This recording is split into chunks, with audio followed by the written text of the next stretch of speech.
Hello, I show you how to hard reset on Lenovo Tab 4. Turn off the phone.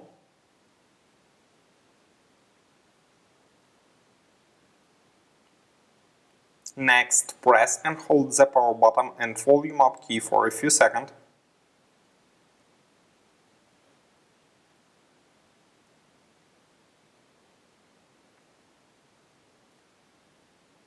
Use volume key and power button to select factory reset, then choose yes. Finally click the power button.